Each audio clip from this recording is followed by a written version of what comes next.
En résumé selon les Bibles classiques.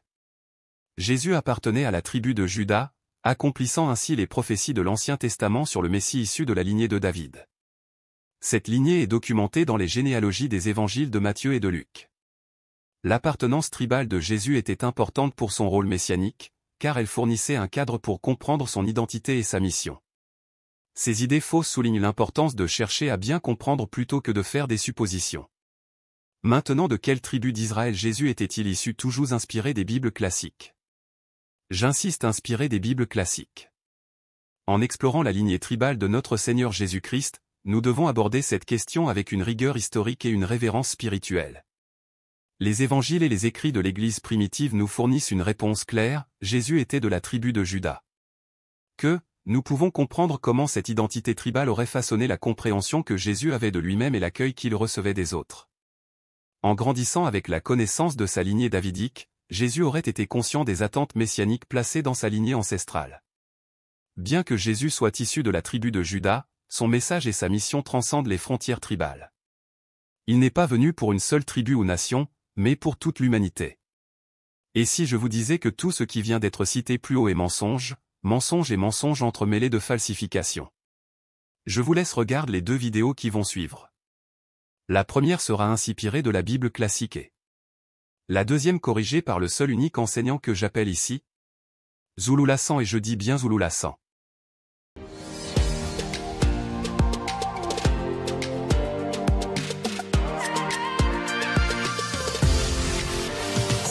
Pourquoi Jésus est-il venu de la tribu de Juda et non d'une autre tribu?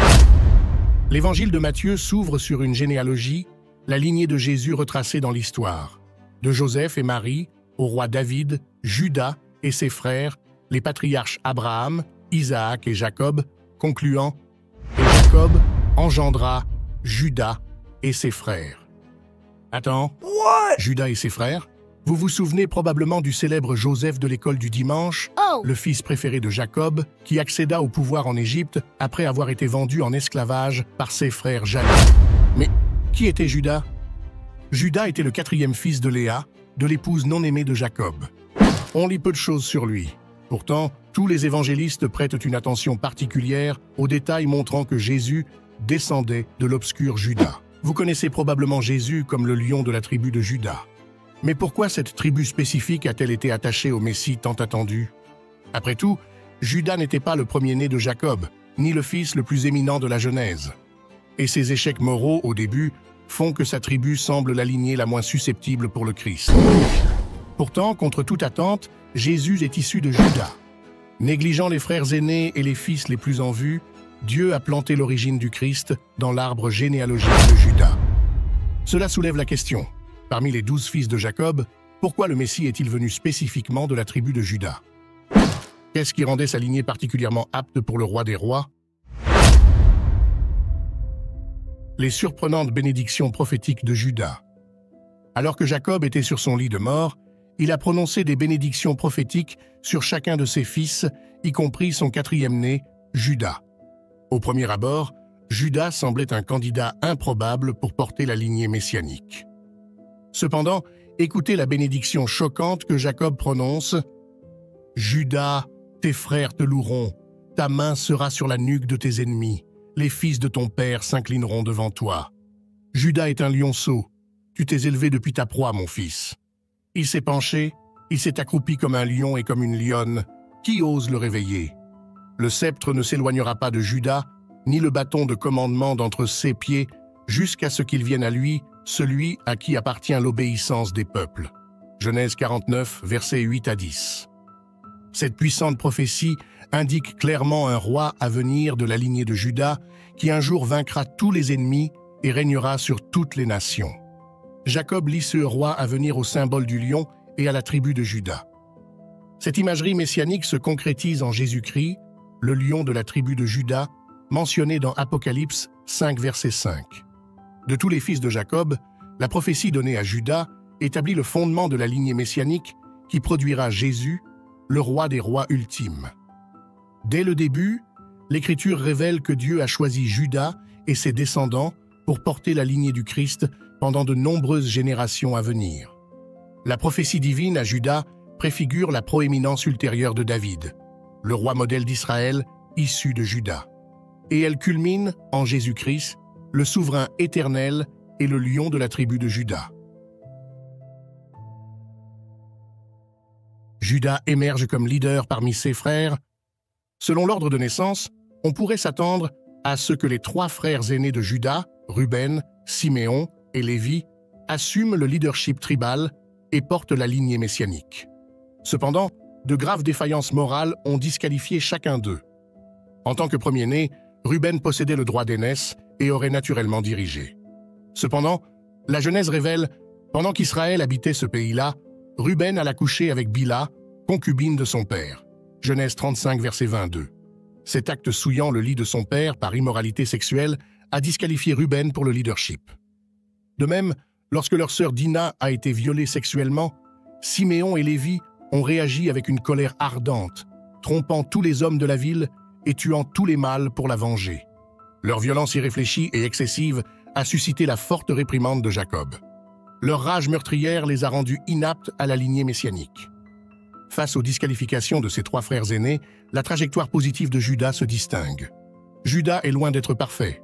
En fait, nous lisons qu'il a commis ses propres erreurs morales au début, comme le fait de profiter de la vente de Joseph comme esclave. Cependant, Juda subit un puissant changement de caractère et une rédemption. Lorsque les frères se rendent en Égypte pour chercher de la nourriture, l'intégrité de Juda brille intensément dans son offre de devenir esclave à la place de Benjamin par amour désintéressé pour son père, Jacob. Cela préfigure le sacrifice ultime du Christ. Alors que Ruben, Siméon et Lévi ont démontré des traits qui les ont empêchés de diriger les 12 tribus, la croissance de Juda, en un leader avec des qualités royales comme l'abnégation, a préparé le terrain pour que sa tribu porte la semence messianique. La promesse faite à la lignée de Juda par David. La généalogie de Jésus remonte au roi David, le roi modèle d'Israël et le descendant le plus célèbre de Juda. Dieu fait une alliance inconditionnelle avec David, promettant « Quand tes jours seront accomplis et que tu reposeras avec tes pères, je susciterai dans ta descendance, après toi, un successeur issu de tes entrailles, et j'affermirai son règne. Ce sera lui qui bâtira une maison pour mon nom, et j'affermirai pour toujours le trône de son royaume. » De Samuel 7, versets 12 à 13, Dieu jure d'établir le trône et le règne de David pour toujours par sa descendance. Bien que la dynastie terrestre de David cesse finalement, la promesse trouve son accomplissement ultime en Jésus-Christ, le roi éternel qui règne à jamais des cieux et revient établir son royaume terrestre. Parce que David est originaire de la tribu de Juda, cette promesse durable d'un roi éternel s'étend également à Juda. Encore une fois, nous voyons Dieu choisir Juda et sa lignée comme partie intégrante de la semence messianique. La promesse que Dieu lie à David remonte à Juda, affirmant que c'est par la tribu de Juda que le roi messianique culminant, Jésus-Christ, s'élèvera pour établir son trône éternel sur toute la création. Aucune autre tribu ne reçoit une telle promesse durable d'une descendance royale aboutissant à la royauté divine éternelle. Le contraste divin avec Israël désobéissant. Après la mort du roi Salomon, Israël est divisé en 2 royaumes rivaux, le royaume du Nord, Israël, et le royaume du Sud, Juda. Au fil des générations de rois du Nord pervers qui entraînent Israël dans l'idolâtrie et la désobéissance, la lignée du leadership est transférée à la tribu méridionale de Juda. Bien qu'il y ait un mélange de bons et de mauvais rois dans le Nord et dans le Sud, Juda conserve la lignée dynastique aboutissant au Christ. Lorsque les Assyriens envahissent et exilent le Israël apostat du Nord, effaçant 10 tribus de l'histoire, seule la lignée de Juda persiste. Sur les 12 fils de Jacob, Juda est resté un reste, une petite flamme gardant vive l'étincelle du leadership divin. Comme prédit dans la prophétie, le sceptre du leadership reposait dans la tribu de Juda. De ce reste fidèle émerge le roi éternel promis, Jésus-Christ. Pourquoi Juda? Dans les royaumes sœurs divisés, nous voyons la prescience divine et la justice poétique. La désobéissance de ton frère conduit à la perte de l'identité historique. Pourtant, le petit Juda persiste à travers l'exil et la succession des rois pour finalement produire le Messie. Dieu exalte la petite tribu marginalisée pour en faire la tête de toutes les nations à travers le Christ. le fils négligé préserve la lignée du plus grand roi de l'histoire. Encore une fois, nous voyons Dieu orchestrer l'origine de Jésus à partir de Juda. La tribu de Juda modélise un reste fidèle, préservant la lumière du Messie dans le contexte de la désobéissance nationale. De cette mince lignée familiale rayonne la brillance de Jésus-Christ. En conclusion, pourquoi Jésus est-il descendu de l'obscur Juda au lieu d'un fils plus éminent de Jacob? Malgré le fait qu'il semblait être un candidat improbable, les prophéties messianiques et les promesses liées à Juda ont fait de sa tribu le canal de la lignée du Christ contre toute attente. Juda a reçu d'étonnantes bénédictions prophétiques pointant vers un dirigeant royal à venir, semblable à un lion, qui a trouvé son accomplissement dans le Christ.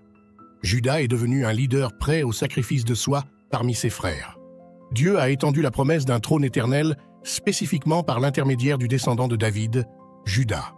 Et le reste de Juda a persisté fidèlement alors que les autres tribus disparaissaient. Alors que d'autres se sont disqualifiés, le petit Juda est devenu le récipient pour porter le Messie. Jésus-Christ est apparu comme le lion de Juda pour régner sur les nations avec un sceptre qui ne s'éloignera jamais de sa tribu. Nous refermons donc cette étude là où nous l'avons commencée, dans la généalogie de Matthieu, qui retrace l'étonnante lignée de Jésus jusqu'à l'obscur Juda et ses frères. Et maintenant, nous comprenons pourquoi. De tous ses fils, Dieu a choisi l'humble lignée de Juda pour produire le plus grand fils de David et le roi éternel de l'humanité. Contre toute logique humaine, le Seigneur a exalté l'humble Juda comme conduit pour le sang vital du Christ. Le Fils négligé a préparé la voie au Fils ultime et au lion qui est venu sauver l'humanité. Comme l'Écriture l'avait prédit, le Messie s'est élevé de la tribu de Juda. Amis, alors que nous avons retracé la lignée du Christ à travers Juda, nous pouvons en tirer un grand encouragement. Car en Jésus, nous trouvons le lion de Juda tant attendu, majestueux, victorieux, puissant pour sauver. Bien que Jésus soit venu humblement, né dans une mangeoire de 2 Juifs appauvris d'un territoire marginal, il conquiert par son sacrifice de soi.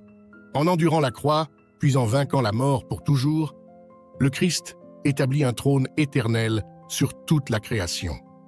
Ce roi a rugi. Chaque genou s'incline en le reconnaissant comme Seigneur. Et la tribu jadis obscure de Juda donne naissance à la gloire, à la royauté et aux bénédictions promises à toutes les nations par le lion, Jésus. Bien-aimés, si jamais vous vous sentez marginalisé, négligé ou disqualifié d'être utilisé de manière significative, souvenez-vous de Jésus et de Juda. Dieu se spécialise dans l'élévation des humbles, des improbables et des mal équipés pour accomplir l'extraordinaire par sa grâce. Vous pouvez sentir que vous venez d'une tribu insignifiante, mais le lion de Juda vous donne le courage de briller pour lui. Bien que le monde vous rejette, le ciel vous honore comme il l'a fait pour Juda. Alors prenez courage. La puissance de notre majestueux Sauveur repose même sur les oubliés qui placent leur foi dans le triomphant lion de Juda, Jésus-Christ, le roi sur tous. Nous aimerions vous donner l'opportunité de faire de Jésus le Seigneur de votre vie. Voulez-vous bien prier avec moi? Dites Seigneur Jésus, je me repens de mes péchés. Viens dans mon cœur. Je fais de toi mon Seigneur et Sauveur. Et merci Seigneur pour le baptême du Saint-Esprit en moi. Dans le nom de Jésus.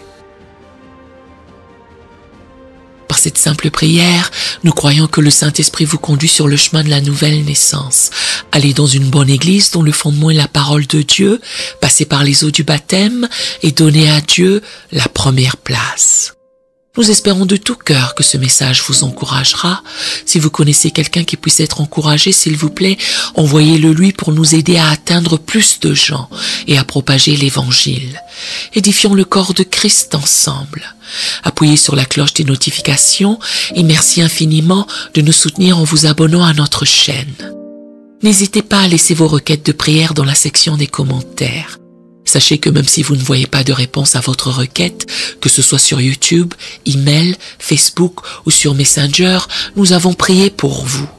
Nous invitons humblement le corps de Christ à soutenir chaque requête en écrivant une prière dans la section commentaires. Tenez-vous ferme dans la foi avec nous pendant que nous prions. Que la grâce et la paix du Seigneur Jésus-Christ soient avec vous tous et qu'il vous bénisse merveilleusement.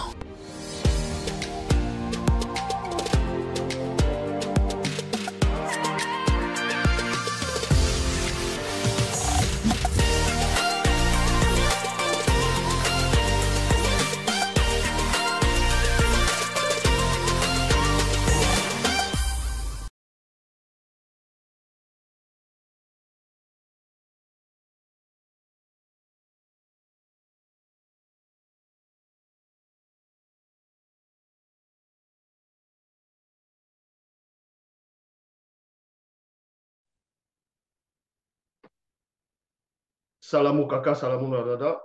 Bonjour et bonsoir en fonction de l'endroit où vous êtes actuellement. Une fois de plus, nous allons pénétrer dans les sphères de la connaissance interdite. Nous allons aborder un sujet qui va déstabiliser, constiper, déranger, perturber et en même temps transcender la conscience de beaucoup de personnes. Aujourd'hui, nous allons aborder ce débat, ce sujet en gros, qui est le lion de la tribu de Juda. Point d'interrogation. Beaucoup de personnes, y compris, on va dire, les chrétiens, les pasteurs, les révérends, Bishop Maréchaux, apôtres, prophétesses inspirés, des pseudo-youtubeurs, les dieux m'a dit et le Saint-Esprit m'a mis à cœur vont vous expliquer que Jésus est le lion de la tribu de Juda. Et quand vous êtes sur Google, vous allez taper le lion de la tribu de Juda, on va vous présenter tout simplement une image, ils vont dessiner, illustrer un personnage que vont appeler Yoshua avec un lion sur différentes formes en disant qu'il est le lion de la tribu de Juda. Et aussi dans les Bibles classiques, dans d'autres certains passages, on vous apprend que ce fameux Yoshua est aussi le lion de la tribu de Juda. Et en même temps, il est le fils de David ou de la descendance de David, la race de David en fonction des versions. Mais nous allons entrer dans les Écritures parce que dans les Bibles classiques, il est dit dans Jean 3, 11, nous disons ce que nous savons et l'on rend témoignage de ce qu'on a vu, de ce dont nous avons pénétré en profondeur. On va vous montrer ici, durant l'exposé, durant le live, que Jésus n'est pas, non seulement issu de la lignée directe du roi David, selon les Bibles classiques, comme quelques passages le confirment, est aussi qu'il n'est pas le lion de la tribu de Juda. Je sais qu'il y a quelques personnes qui pourront dire, mais qu'est-ce qu'il est en train de raconter? Ils vont essayer de vous donner des passages, des versets. Je vais donner tous ces versets et on va expliquer ces versets. Donc, on va aller dans Romains. On va commencer dans les Bibles classiques. Vous savez qu'il existe différentes formes et sortes de Bibles, donc de pluralité des versions des Bibles qui se contredisent entre elles. On va aller dans Romains chapitre 1, versets 1 à 3. Je vais aller dans la Bible en français courant. Vous pouvez aller dans d'autres versions, vous allez vérifier. Romains chapitre 1, versets 1 à 3, il est dit de la part de Paul. Donc, c'est Paul de Tarse qui est en train de s'exprimer ici. Il dit ici que de la part de Paul, serviteur de Jésus-Christ, appelé à être apôtre et choisi par Dieu pour annoncer la bonne nouvelle. Donc, on vous apprend ici que c'est Dieu, Yahvé Adonai, Jéhovah Elohim l'Éternel, qui a choisi, qui a établi, on va dire, Paul de Tarse, parce que lui-même, il le confirme ici, choisi par Dieu pour annoncer la bonne nouvelle.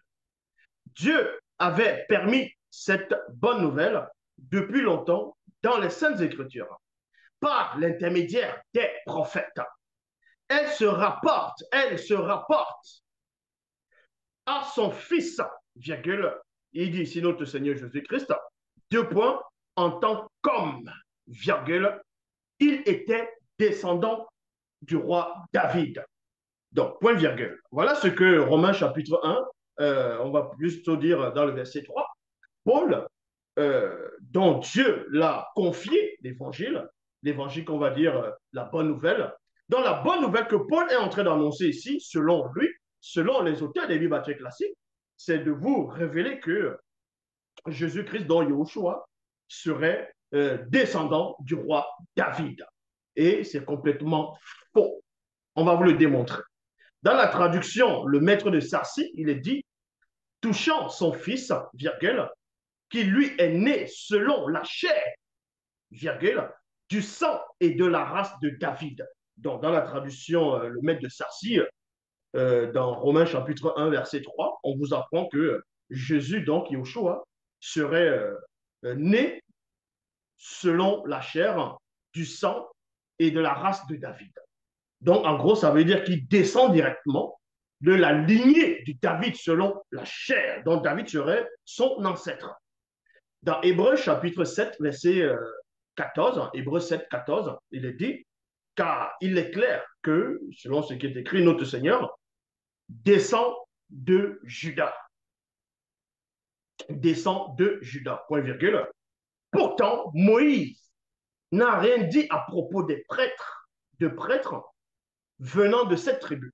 Mais il est logique que Moïse ne dise rien à propos de, on va dire, de la sacrificature venant de Juda, vu que selon la sacrificature, les prêtres devaient être, même au temps de David, devaient tout simplement être des Lévites, de la tribu des Lévites.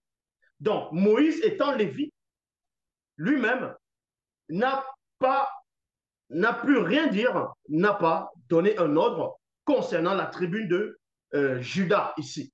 Donc, on vous apprend que Jésus vient dire, c'est-à-dire de la tribu de Juda. Il est descendant de David, donc de la race de David, et qui descend de Juda. Ça, c'est faux. Jésus ne descend pas de Juda. On va vous le démontrer, mais on va quand même lire les versets, les passages qui confirment et affirment que Jésus serait non seulement de la race de David et descendant de Juda, et aussi qui serait le lion de la tribu de Juda. Et on va donner les versets contradictoires. Bible parole de vie, tout le monde le sait. Dans Hébreux chapitre 7, verset 14, Hébreux 7, 14, Bible parole de vie, tout le monde le sait. Notre Seigneur est né dans la tribu de Juda, dans la tribu de Juda. Eh bien, virgule, Moïse n'a pas parlé de cette tribu quand il a parlé des prêtres. Moïse n'est pas fou, il sait pourquoi. Apocalypse chapitre 5, verset 5, il est dit ici, mais l'un des vieillards me dit, ne pleure pas, voici, deux points, il a rapporté la victoire. Il a remporté la victoire, il y a virgule ici, le lion de la tribu de Juda, virgule. Le rejeton de la racine de David pour ouvrir le livre et c'est 7 sceaux. Donc, on fait allusion ici à ce que vous allez appeler Yoshua. Apocalypse chapitre 22, verset 16. Bible parole de vie, moi, Jésus lui-même, il va confirmer qu'il est né de la famille de David. Et c'est là que vous allez comprendre que Jésus, c'est un menteur. Jésus, c'est un gros menteur, selon les Bibles classiques, parce qu'il ne connaît même pas sa généalogie.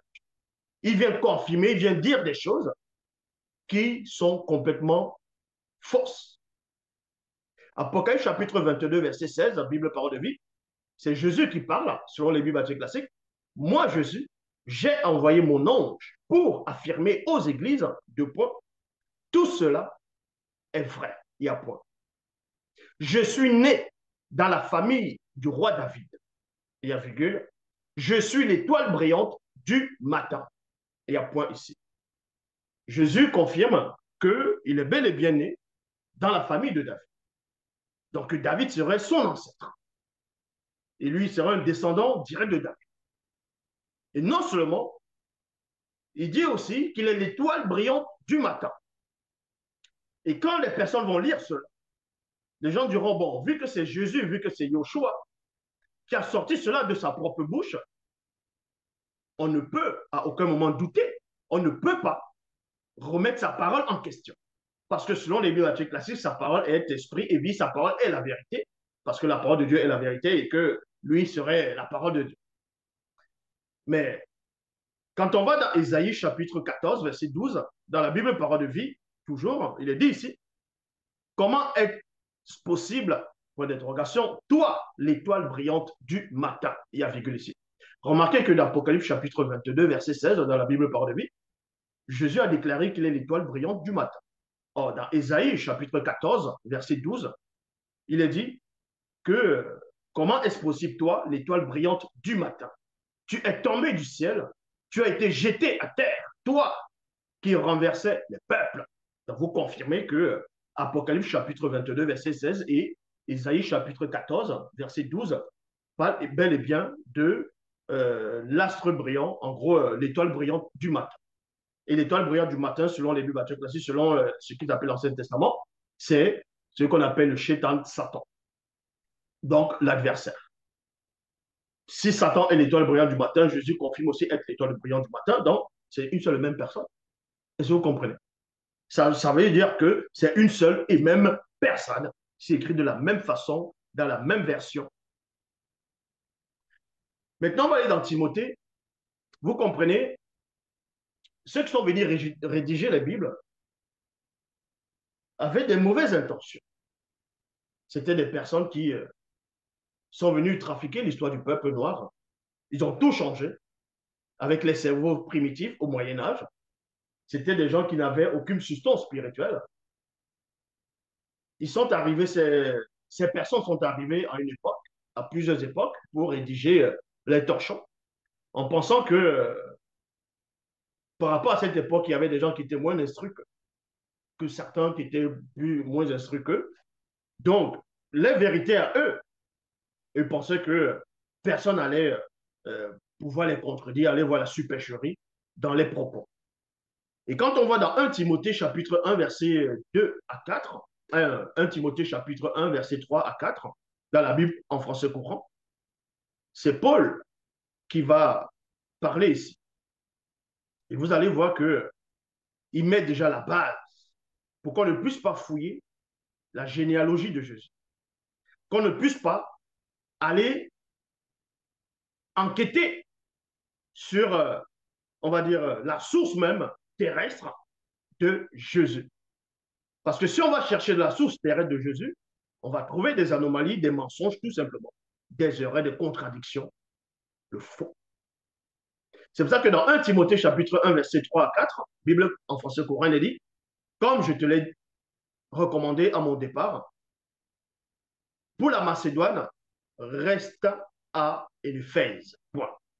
Il y a dans cette ville des personnes qui enseignent une autre doctrine. Point. Ordonne-leur de ne plus le faire. Dis-leur de renoncer à ces légendes et à ces longues listes d'ancêtres. Point virgule. Elles ne provoquent que des discussions au lieu de servir le plan salutaire de Dieu que l'on connaît par la foi. Vous allez lire comme ça, vous allez dire, bon, celui qui a rédigé ça a des postulations, qu'il ne faut pas entrer dans la mythologie, les débats stériles. Certes, ça peut être vrai. Mais pourquoi maintenant il dit et les longues listes d'ancêtres? Ça veut dire que les longues listes d'ancêtres, on va dans la traduction du Monde Nouveau, ni de prêter attention à des histoires fausses et à des généalogies. Donc, Paul, il confirme, en tout cas, dans 1 Timothée chapitre, dans 1 Timothée chapitre 1, verset 4 ici, il est recommandé de ne pas entrer dans la généalogie, de ne pas trop aborder le sujet de la généalogie. Pourquoi il confirme, pourquoi il dit de ne pas entrer dans, c'est-à-dire de faire des fouilles dans la généalogie? Comment on va venir accepter que Jésus serait un descendant de David? On doit juste accepter ça comme ça. Parce que Jésus lui-même, il dit qu'il est descendant de David, qu'il est né dans la famille de David. Et parce que Paul va venir dire que Jésus est né dans la famille de David, qui serait même le descendant de Judas ou de David, on doit l'accepter. Il faut qu'on fouille, on doit faire des recherches. La même Bible dit, examinez toutes choses et retenez ce qui est bon. Maintenant, je vais donc examiner. Pour connaître une personne, il faut aller à la source de la personne. Il faut aller à la généalogie de la personne pour connaître l'histoire véritable d'une personne. Et pour cela, on va aller dans Matthieu chapitre 1, verset 1 à 16. Je vais aller dans la Bible en français courant, vous pouvez aller dans n'importe quelle version. Ici, c'est la généalogie de Jésus. Parce que Paul, dans les Bibles classiques, il ne faut pas entrer dans les généalogies. Mais je vais entrer dans la généalogie de Jésus-Christ. Et c'est dans la généalogie qu'on verra si Jésus est réellement issu de la lignée de David. Ou bien, oui, de Judas et de David. Si c'est le cas, dans la généalogie ici, de Matthieu chapitre 1, verset 1 à 16, c'est moi qui serai un menteur. Mais si il est avéré qu'on ne trouve aucune trace de Jésus, c'est-à-dire par rapport à la généalogie où il tirait, on va dire, que David et Judas seraient ses ancêtres, vous voyez que c'est vous, les chrétiens, vous, les croyants qui croyez en Jésus, peu importe votre religion, vous êtes dans le mensonge total. On va lire à Matthieu chapitre 1, verset 1 à 16, il est dit, voici la liste des ancêtres de Jésus-Christ, virgule. Ce que je vais lire ici, vous n'avez pas besoin d'aller de sortir d'Alva, de Saint-Cyr, d'avoir des licences en chimie ou peu importe, de faire la théologie pour comprendre. Là, c'est un français. C'est pour ça que j'ai pris Bible en français courant. Vous voyez, c'est un français simple que tout le monde quasiment peut comprendre. Soyez juste attentifs à la lecture. Voici la liste des ancêtres de Jésus-Christ, virgule. Vous pouvez taper le mot ancêtre, vous allez savoir ce que ça veut dire. De Jésus-Christ, descendant de David. Il y a virgule. Donc, Matthieu, déjà, dans le premier, c'est-à-dire dans le premier chapitre, dans le chapitre 1, le verset 1, il ment déjà. Il est déjà en train de mentir dans la généalogie. Que Jésus est descendant de David. Donc, on va lire.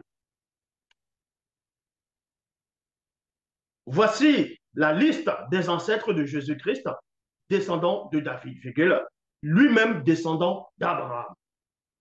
Abraham eut un fils, virgule, Isaac. Isaac eut un fils, Jacob. Jacob eut un fils, Judas et ses frères. Il y a point virgule. Judas eut des fils de Tamar, Pérez et Zara. Pérez eut un fils, Édron. Esron eut un fils, Aram. Aram eut un fils, Aminadab. Aminadab eut un fils, Nachon. Naon. Naon eut un fils, Salam. Salam eut un fils, Rabad. Il y a virgule ici. Rabad, Boz. Point virgule. Boz eut un fils, Ruth. Virgule. Odeb, Ruth et Odeb. Point virgule. Odeb eut un fils, Jessé. Jessé eut un fils, virgule, le roi David. Voilà, on trace déjà la généalogie. David eut un fils de la femme du riz, Salomon. Salomon eut un fils, Roboam. Roboam eut un fils, Abias. Abias eut un fils, Asaph. Asaph eut un fils, Josaphat. Point virgule. Josaphat eut un fils, Joram. Joram eut un fils, Osias. Osias eut un fils, Yotam. Yotam eut un fils, Akaz. Akaz eut un fils, Ézéchias. Ézéchias eut un fils, Manassé. Manassé eut un fils, Amon. Amon eut un fils, Josias. Josias eut un fils, Yeconia. Et ses frères à l'époque de l'exil à Babylone. Après l'exil à Babylone, Yeconia eut un fils, Salachiel. Salachiel eut un fils, Zérobabel. On poursuit. Zérobabel eut un fils, Ambiloud. Ambiloud eut un fils, Eliakim. Eliakim eut un fils, Azor. Azor eut un fils, Sadok. Sadok eut un fils, Hachim. Hachim eut un fils, Eliaoud. Eliaoud eut un fils, Eliazar. Eliazar eut un fils, Matan. Matan eut un fils, Jacob. Jacob eut un fils, Joseph, virgule, l'époux de Marie, point virgule. C'est d'elle qu'est né Jésus-Christ, qu'on appelle le Christ. En quel moment ici, il a dit que Jésus est né dans la lignée de David et de Judas? C'est écrit nulle part dans la généalogie de Matthieu ici. Vous voyez comment ils sont malins? Voilà comment ils vont essayer de tordre les phrases pour faire croire que Jésus descend de Judas. Donc, comme ça, il serait de la lignée de Judas et qu'il vient de David. Donc, il serait le fils de David pour hériter du trône. Dans Matthieu chapitre 1, versets 15 à 16, on vous dit ici, Élaoud eut un fils, Éliazar. Éliazar eut un fils, Matan. Matan eut un fils, Jacob, point virgule. Jacob, point virgule. Jacob eut un fils, Joseph. Il y a virgule ici. Il y a virgule. Joseph, c'est-à-dire Joseph, l'époux de Marie. Il y a point virgule. C'est d'elle. D'elle, c'est qui? Pas de Joseph, pas de David, pas de Judas, pas de la généalogie, mais d'elle, de Marie, qu'est né Jésus, celui qu'on appelle le Christ. Donc, vous voyez que Marie même, selon les Bibles classiques, qui a donné naissance à Jésus, n'est pas de la lignée de David, n'est pas une descendante de Jacob, c'est-à-dire de Judas. Et nulle part ici, c'est écrit que c'est Joseph qui a mis Jésus au monde. Donc Jésus ne peut pas, à aucun moment, être de la lignée de David, un descendant de David, ni un descendant de Judas, vu que Marie, sa mère, selon les Bibles classiques, n'est même pas issue de cette lignée. Traduction du Monde Nouveau. Jacob fut père de Joseph. Point. Joseph se maria avec Marie, virgule, de qui est né Jésus, qui est appelé Christ. Donc, il n'y a que des Mongols qui vont lire, qui vont penser que vu qu'on a parlé de Marie dedans, forcément, Marie qui a couché Jésus, Jésus aussi fait partie de ces jeunes. Regarde le titre, c'est déjà le mensonge.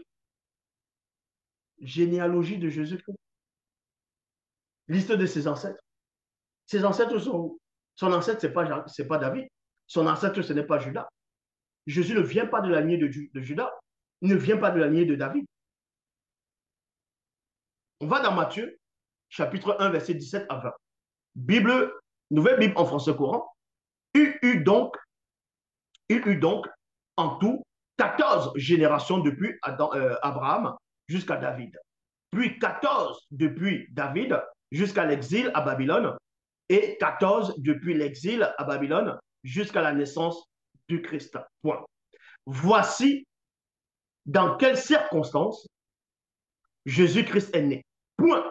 Marie, sa mère, était fiancée à Joseph.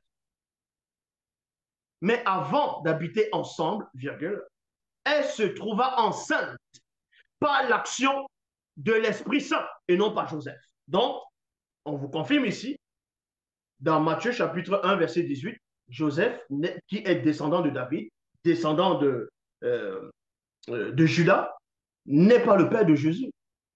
Donc, s'il n'est pas le père de Jésus, et que Marie ne vient pas de cette lignée, donc Jésus ne peut pas être lui aussi descendant de David selon le chair. Donc, vous voyez que la Bible, c'est du mensonge. On va vous donner la généalogie de Marie. Et c'est de là où Jésus est sorti, selon les Bibles classiques. Donc, Joseph, virgule, son fiancé était un homme droit et ne voulait pas la dénoncer publiquement. Il décida de la renvoyer en secret. Comme il pensait, un ange du Seigneur lui apparut dans un rêve et lui dit, Joseph, descendant de David. Vous voyez, l'ange même ici va confirmer que Joseph est descendant de David. Il y a virgule ici. Vous savez pourquoi ils ont écrit ça? Eux-mêmes, ils ne savent même pas pourquoi. Ils ont dit que l'ange a dit Joseph, descendant de David. Ce sont les indices qu'on a permis que ça puisse rester pour montrer la supercherie de ces gens. Ne crains pas de prendre chez toi Marie, virgule, ta femme, car l'enfant qui a été conçu en elle vient de l'Esprit Saint et non de toi qui es descendant de David. Luc, chapitre 1, verset 5, Bible du Semeur. Il y avait à l'époque où Hérode était roi, dans d'autres versions, c'est Hérode le Grand, Hérode le Premier. Hérode était roi en Judée. Un prêtre nommé Zacharie, qui appartenait à la classe sacerdotale d'Abias, virgule, d'Abias, il y a point. Sa femme était une descendante d'Aaron, point virgule. Elle s'appelait Élisabeth. Élisabeth, c'est ce qu'on va appeler la femme. Élisabeth, c'est la maman de Jean le Baptiste. Donc, on vous apprend que Élisabeth, Zacharie était marié à une femme, une descendante d'Aaron. Aaron n'est pas un descendant de Judas. Aaron, c'est un descendant de Lévi. Aaron vient de la lignée de Lévi, tout comme son frère Moïse et sa sœur Myriam. Et Élisabeth vient de la lignée des Lévites. Écoutez attentivement. Là, c'est la chronologie. On parle de ce qui est selon. Voilà. Traduction, les évangiles de la Sébac. Il est dit ici, il y avait un homme, non, il y avait un prêtre nommé Zacharie qui appartenait au groupe des prêtres, de prêtres d'Abias. Point. D'Abia. Sa femme, virgule, une descendante d'Aaron. Le grand prêtre, virgule, s'appelait Élisabeth. Traduction écuménique de la Bible, un prêtre nommé Zacharie, de la classe d'Abias. Sa femme appartenait à la descendance, d'Aaron. Elle s'appelait Élisabeth. Luc chapitre 1, verset 26 à 28, Bible en français courant. Le 6e mois, virgule, Dieu envoya l'ange Gabriel dans une ville de Galilée, Nazareth. On va aussi vous montrer que l'ange Gabriel dans les Bibles classiques lui-même, c'est un menteur. C'est un menteur. Jésus, c'est un menteur. Les auteurs de la Bible sont des menteurs. Ils vont inventer la généalogie de quelqu'un qui n'est même pas de cette lignée-là. Donc, Dieu va envoyer l'ange Gabriel dans une ville Nazareth, à Galilée et Nazareth, chez une jeune fille vierge, fiancée à un homme appelé Joseph. Point. Celui-ci, c'est qui? Pas Marie, pas la jeune fille, mais à cet homme Joseph. Celui-ci, ben ici c'était une fille, on avait dit celle-là, ou celle-ci, mais celui-ci était un descendant du roi David. Pourquoi il n'est pas précisé ici dans Luc chapitre 1, verset 27, que la jeune vierge, la fiancée de Joseph, était aussi un descendant de David? Parce que ce n'est pas une descendante de David. C'est son époux qui est descendant de David et son époux n'a pas eu Jésus avec elle. Celui-ci était un descendant du roi David. Le nom de la jeune fille était Marie. Donc, ouais, comment ils essaient un peu de tourner. Si tu ne sais pas lire, si tu crois aveuglement, tu vas forcément dire, eh tiens, forcément c'est le même, il vient de la même famille, du même peuple. L'ange entra chez elle et lui dit, réjouis-toi, le Seigneur t'a accordé une grande faveur, il est avec toi. Luc chapitre 1, verset 32, il sera grand et on l'appellera le Fils du Très-Haut, le Fils du Dieu Très-Haut. Le Seigneur Dieu fera de lui un roi comme le fit David, son père, son ancêtre. Donc, vous voyez comment l'ange Gabriel lui-même, il ment. L'ange Gabriel dit à Marie que Marie va avoir un fils, donc miraculeusement, et celui-là, quand ce fils va naître, on va l'appeler Fils du Dieu Très-Haut, c'est-à-dire, et maintenant, le Seigneur Dieu fera de lui un roi, comme le fit David, son père. En quel moment David est le père de Jésus? Donc, pas qu'il a couché avec Marie. Depuis quand David est l'ancêtre de Jésus, vu qu'on a vu la généalogie. Donc, Gabriel lui-même, c'est un menteur. Gabriel de la Bible, c'est un menteur. Donc, regardez, on va poursuivre. Dans Luc chapitre, voilà son ancêtre. Luc chapitre 1, verset 34 à 36, Bible en français courant, Luc 1, 34 à 36, il est dit, Marie dit à l'ange, comment cela sera-t-il possible, puisque je suis vierge? Il y a point d'interrogation. L'ange lui répondit, l'Esprit Saint viendra sur toi, et la puissance du Dieu très haut te couvrira comme une ombre. Point. C'est pourquoi l'enfant qui naîtra sera saint. On l'appellera fils de Dieu. Fils de Dieu. Fils de Dieu. Verset 36 de Luc 1. Élisabeth, vous avez vu qu'Élisabeth était une descendante d'Aaron. Vous pouvez vérifier, Aaron c'est un Lévi. Ce n'est pas, il n'est pas de Judas. C'est un Lévi. Donc, l'ange maintenant va encore confirmer dans Luc 1, 36, Élisabeth, ta parente,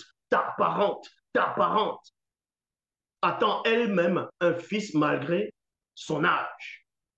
Celle qu'on dira stérile, celle qu'on disait stérile, est maintenant à son 6e mois. Maintenant, parente, c'est quoi? On dit parente, parenté.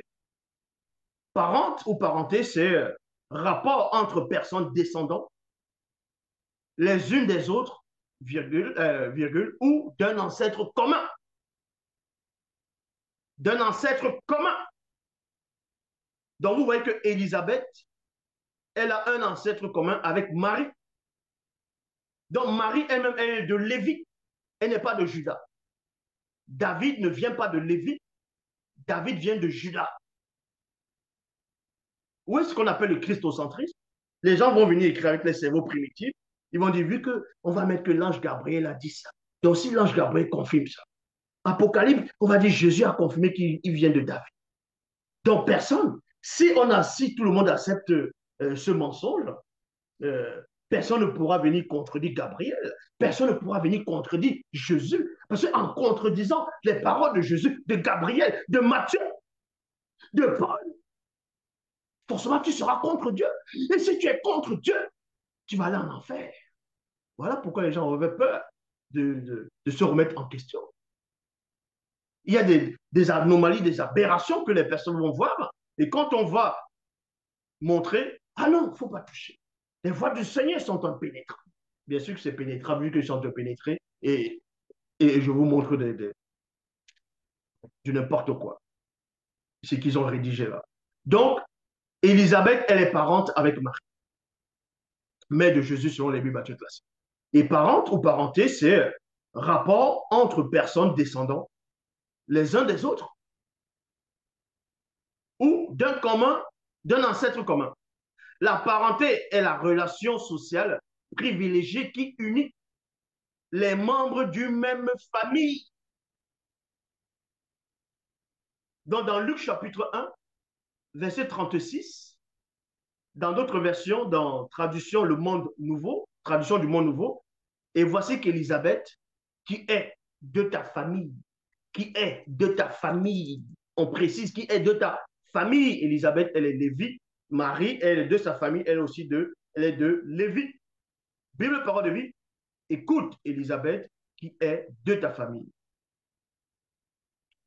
Bible des peuples, sache que ta cousine Élisabeth a conçu, elle aussi, un fils dans sa vieillesse. Bible du roi Jack King James, version 161. Et voici, virgule, ta cousine Élisabeth, elle a aussi conçu un fils à sa vieillesse.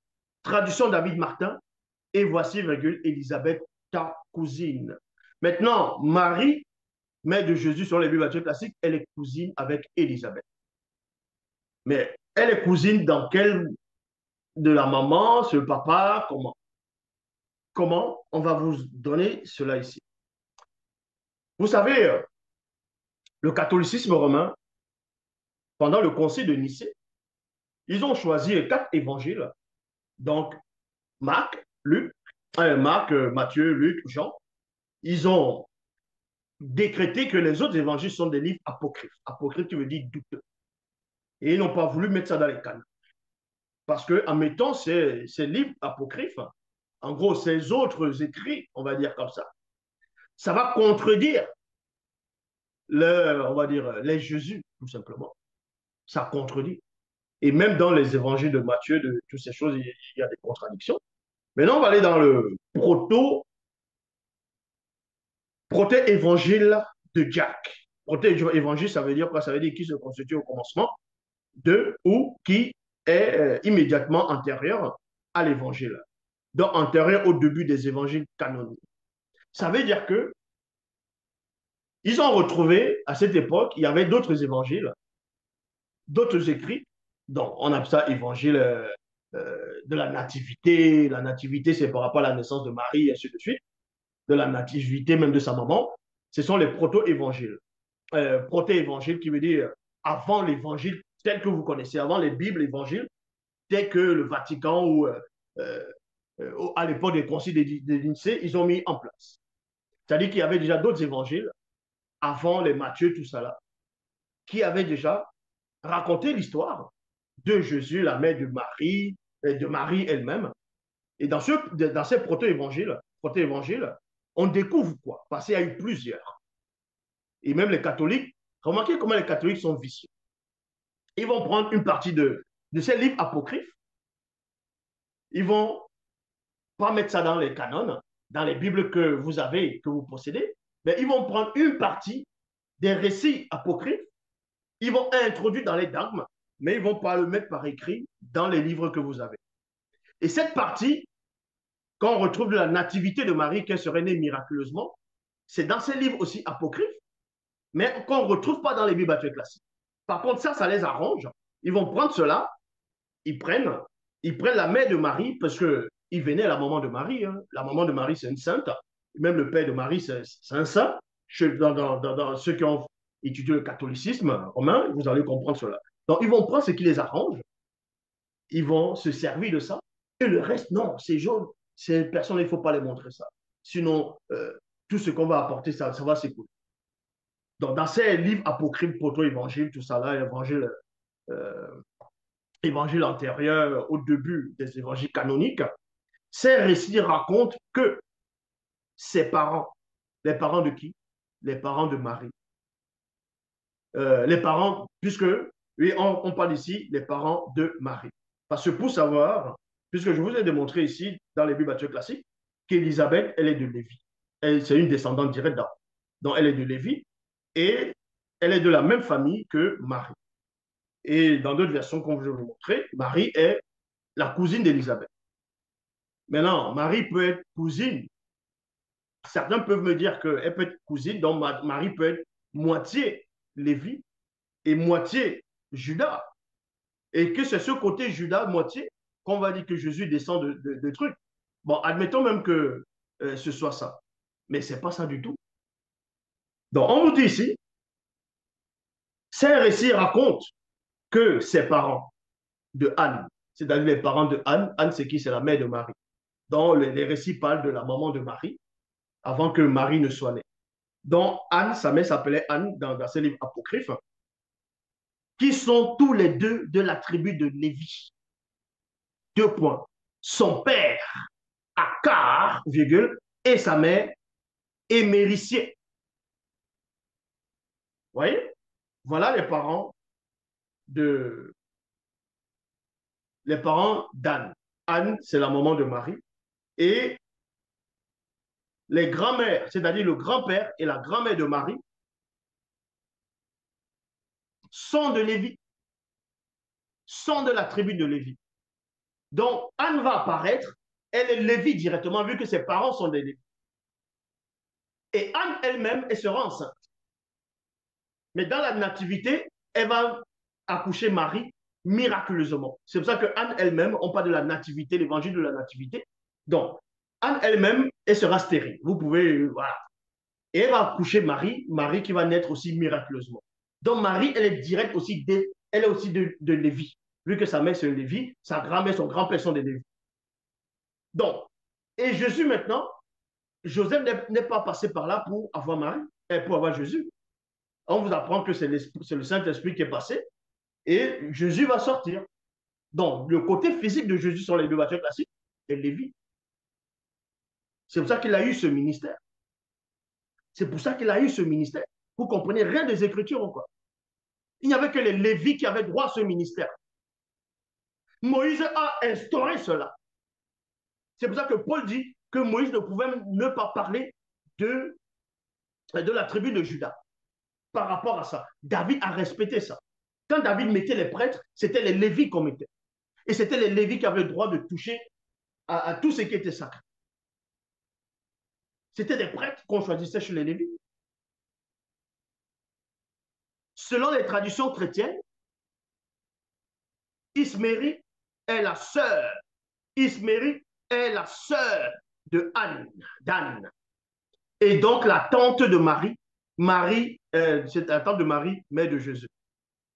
Ismérie, sœur d'Anne, est la mère de Sainte Élisabeth et donc grand-père de Jean le Baptiste.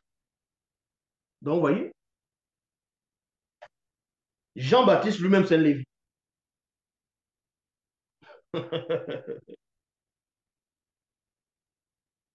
On va aller maintenant. Ouf, ça a pris quand même du temps, là. Mais il faut que ce soit bien expliqué. Donc, par rapport à la généalogie de Jésus, vous venez voir avec les Bibles même, Jésus ne vient pas de David, il ne vient pas de Juda. Donc, il ne peut pas être le lion de la tribu de Juda, il ne peut pas être fils de David. Jésus a dit qu'il est descendant de David parce que lui-même, c'est un menteur. C'est le christocentrisme qu'ils ont voulu ramener. L'ange Gabriel, dans les Bibles classiques, c'est un menteur. Matthieu, c'est un menteur. Paul, c'est un menteur. Vous voyez, ils sont venus écrire des mensonges. Et ils se sont contredits eux-mêmes dans la généalogie de Marie, ainsi de suite. On va aller dans Genèse chapitre 49 au verset 9. Traduction David Martin. Il est dit ici, Judas est un fan de lion. Deux points. Mon fils, tu es revenu de déchirer. Là, c'est à l'époque où Jacob, Yaakov, devait aller rejoindre ses ancêtres. Il va donner la bénédiction à ses enfants. Quand il arrive autour de Judas, il va dire Judas est un fan de lion. Il n'a pas dit que Judas c'est un lion dans les Bibles classiques. Il dit Judas c'est un fan de lion. Donc d'où vient qu'on dit Jésus est le lion de la tribu de Judas? Judas c'est un fan de lion. Traduction le maître de Sarcy. Judas est un jeune lion. Un jeune lion.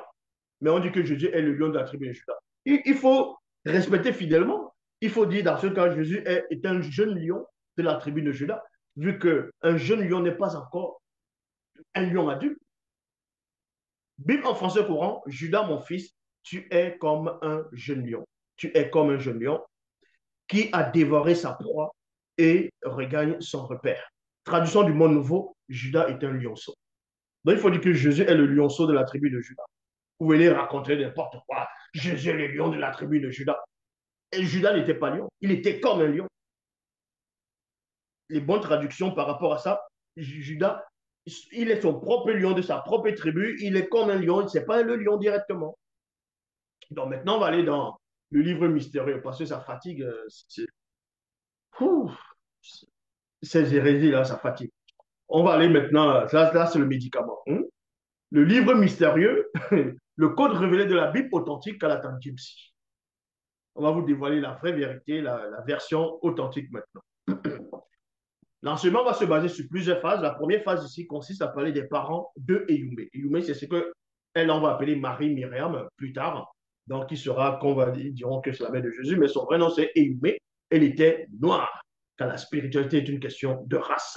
Phase 1, les parents de Eyumé. Dans Koudoumane, chapitre 1, verset 1, il est dit, moi, Nami Sabé, je me trouvais non loin du lieu où se trouvait Loma, entre parenthèses, dans plusieurs millions d'années. Son histoire sera usurpée et modifiée au profit d'un personnage inventé qui sera connu sous le nom de Malachi Malaki. On referme la parenthèse, virgule, tout près d'une grande rivière située dans Wassemutonga, Afrique centrale, dans un village de Tendiledi, donc Galilée. Comme la plupart des femmes du village, j'étais une très belle femme, noire initiée, Kapea, entre parenthèses, Lévi. Donc, voici la grand-mère de John qui s'appelle selon la chair. C'est la maman de Marie ici, avant que Marie ne soit née. Elle s'appelait Nami Sabé. Elle était Lévi. Ma sœur était connue sous le nom de Iyabane. Tout comme moi, Nami Sabé, virgule, elle était d'une beauté attirante. Koudoumane, chapitre 1, verset 8. Voici que tu es stérile, tu n'as jamais eu d'enfant. Donc voilà, l'être supérieur, une entité va venir s'adresser à Nami Sabé pour lui annoncer la naissance d'un futur enfant, c'est-à-dire Eyumé, Marie. Tu vas devenir enceinte sans l'intervention de ton époux. Il y a point. Et tu mettras au monde une fille sous la tutelle de l'entité en charge des naissances et l'entité en charge de l'introduction dans le visible, et tu lui donneras le nom, entre parenthèses, corps. On refait la parenthèse, de Eyumé. Dans plusieurs millions d'années, son histoire sera usurpée et modifiée au profit d'un personnage inventé qui sera connu sous le nom de Myriam Marie.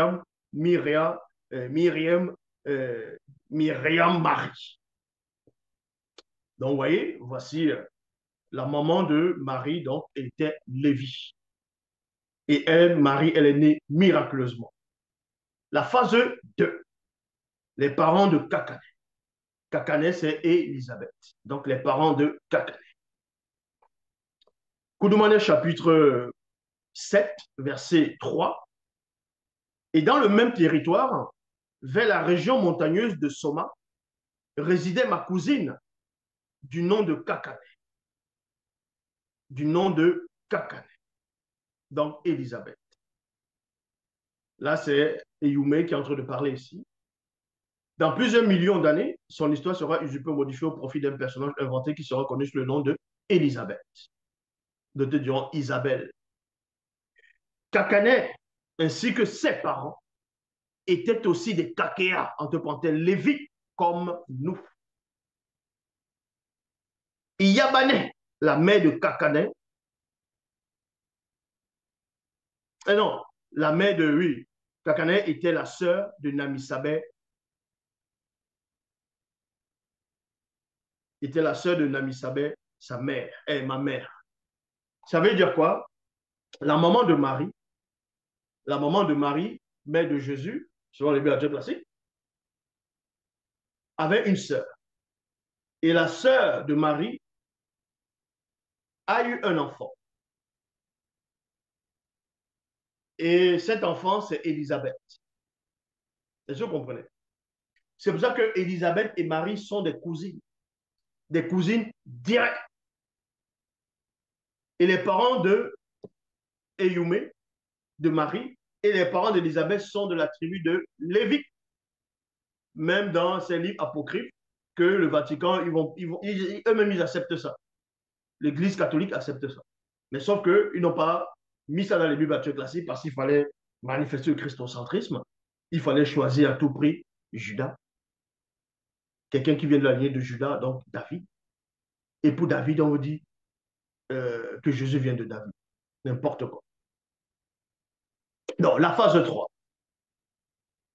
La lignée du vrai Christ fut prophétisée. Oui, la lignée du vrai Christ fut prophétisée. Ça veut dire qu'avant que John Sabin arrive, le vrai Christ noir, on avait déjà prophétisé dans quelle lignée il allait venir. Le prophète avait déjà eu la vision, il a pénétré la vision, la fréquence, pour passer ici dans le livre mystérieux. Tu ne peux pas ramener le christocentrisme, hein. Tout est déjà bouclé, bâclé, fermé.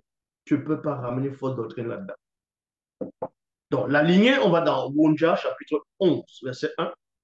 Un fils, entre parenthèses, l'aîné des deux, sortira spirituellement et prophétiquement de la tribu Sawa, de la lignée de Kakéa, entre parenthèses, Lévi, comme une jeune branche sort d'un vieux tronc. Un deuxième fils, entre parenthèses, le deuxième, poussera spirituellement et prophétiquement à partir de ses racines. Et oui, toujours Lévi. La phase 4, qui était Kakéa dans le sens spirituel. Pourquoi le Christ devait sortir de la lignée de Lévi? Ce n'est pas pour rien que Lévi,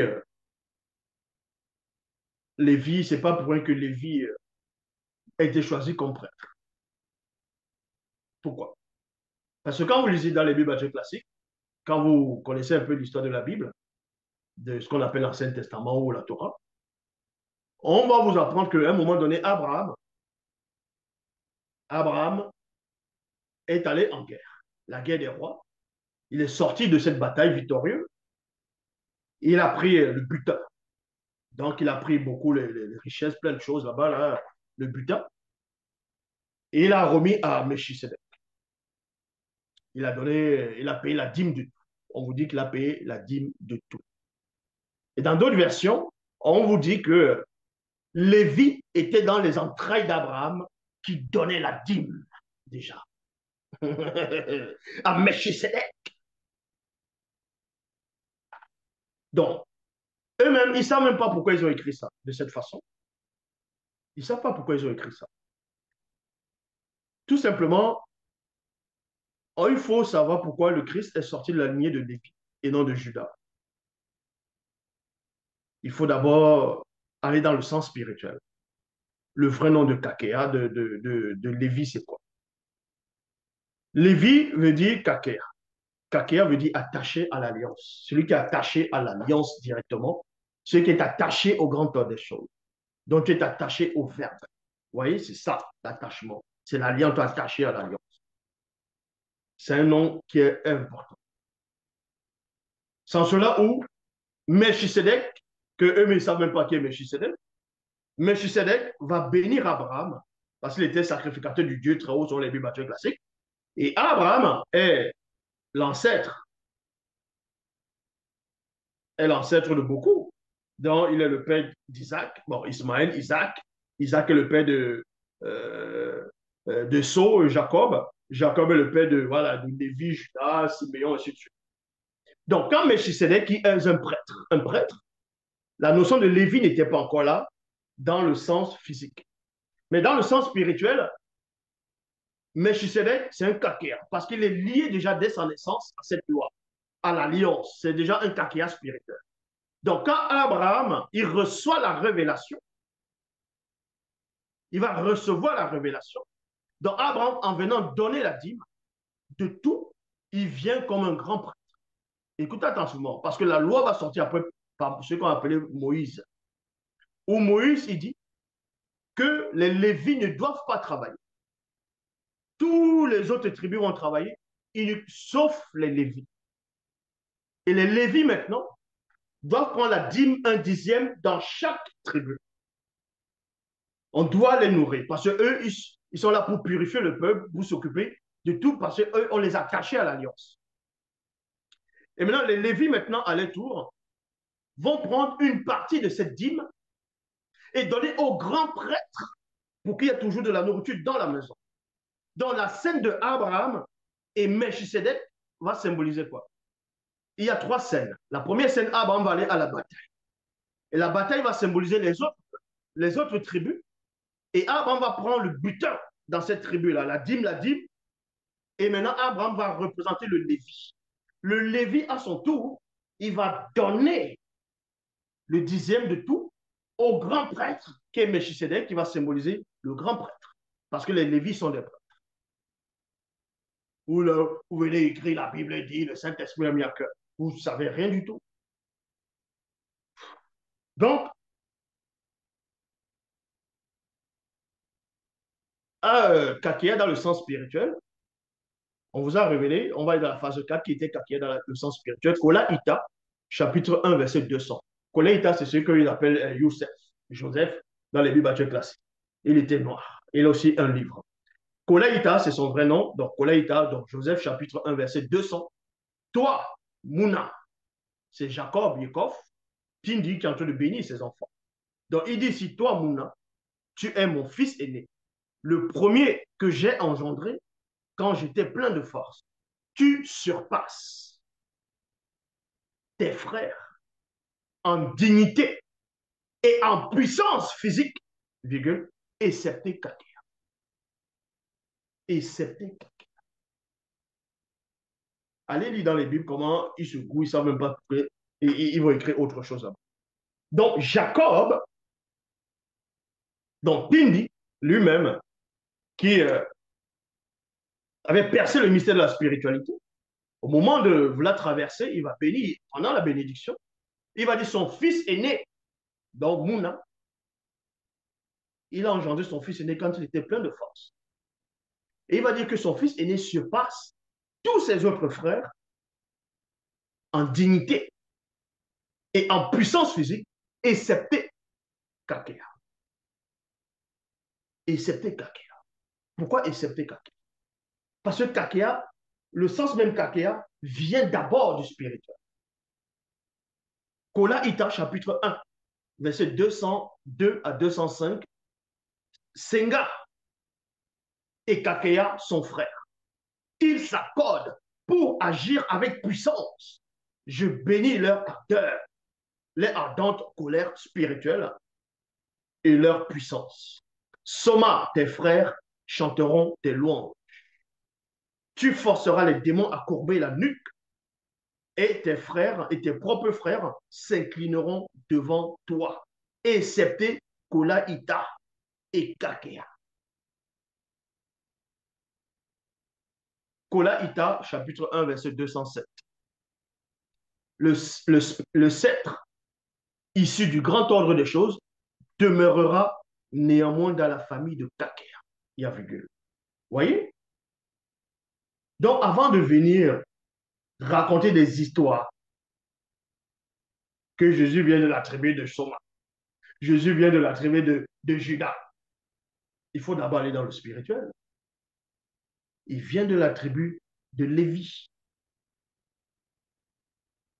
Il vient de la tribu de Lévi.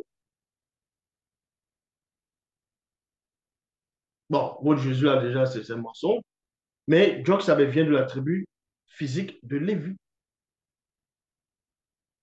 Et cette tribu, elle est toujours là, de Lévi. Même s'il y en a des non-initiés dedans, il y a les non-initiés dedans. Mais, vous voyez, il y a un initié en chef consacré qui est là, toujours Lévi.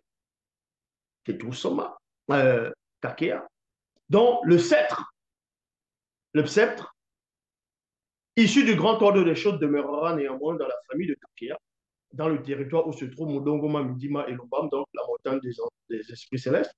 Le bâton royal des chefs restera aux mains de ses descendants, jusqu'à ce que vienne l'un des deux.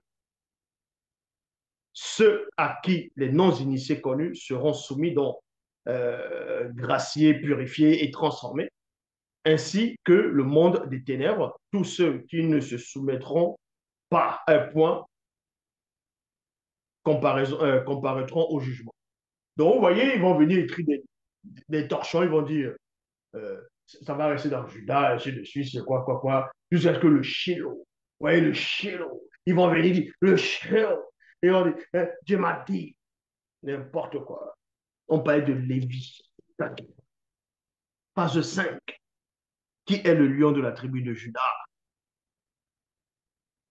Pourquoi d'abord la notion de que Judas est un lion, la tribu de Judas? Pourquoi? Son père a dit Judas était un lionceau, hein, en fonction des versions. Depuis quand un lionceau va en guerre et puis il vient de dévorer sa proie. Un lionceau va dévorer sa proie comment? Hein, on parle d'un lionceau.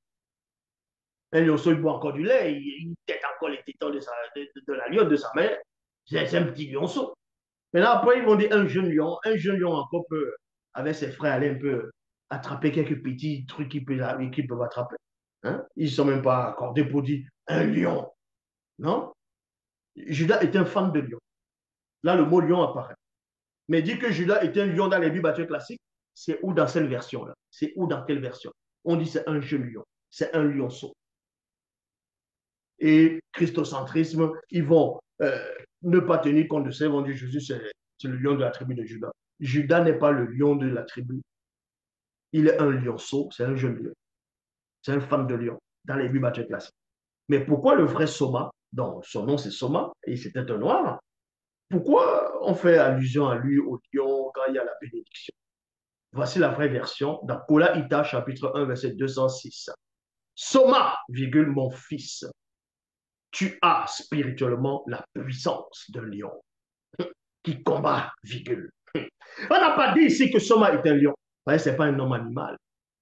C'est un homme spirituel, ce n'est pas un homme animal. Donc, il n'est pas un lion. Soma, mon fils, tu as spirituellement la puissance d'un lion qui combat, dévore sa proie et regagne son repère. Le lion s'accroupit, se couche, qui pourrait le forcer à se lever? Point d'interrogation, c'est juste une question. Maintenant, pourquoi Jacob, donc Tindi, en bénissant son fils, il va dire que son fils a la puissance d'un lion? Pourquoi Judas, Soma, a la puissance d'un lion? Parce que quand on va dans la différentes races et espèces de démons et démones, chapitre 3, verset 14, il est dit, Soma, fils de Tindi, est né sous le sigle d'une entité gardienne de la conscience cosmique ayant la face de lion. Quoi? Donc, vous voyez. Donc, voici Soma, il est né sous le cycle d'une des entités de la conscience cosmique, ayant la tête de lion, la face de lion. C'est ça que lors de sa naissance, cette puissance de lion lui a été transmise. C'est ça qu'il a la puissance spirituelle d'un lion. Vous comprenez? Et ils ne peuvent pas comprendre ça. Ils vont utiliser le lion de la tribu de Juda qui revient en guerre. Expliquer pourquoi de Judas, son père le béni, dit tu es le lionceau, tu es le lionceau, tu es comme un lionceau, tu es un lionceau, tu es un jeune lion, tu es le fan de lion. Pourquoi lui le lion? Ils ne peuvent pas vous le dire. Ils vont dessiner Jésus à côté d'un lion, n'importe quoi. Vous êtes des... C'est encore glorifié.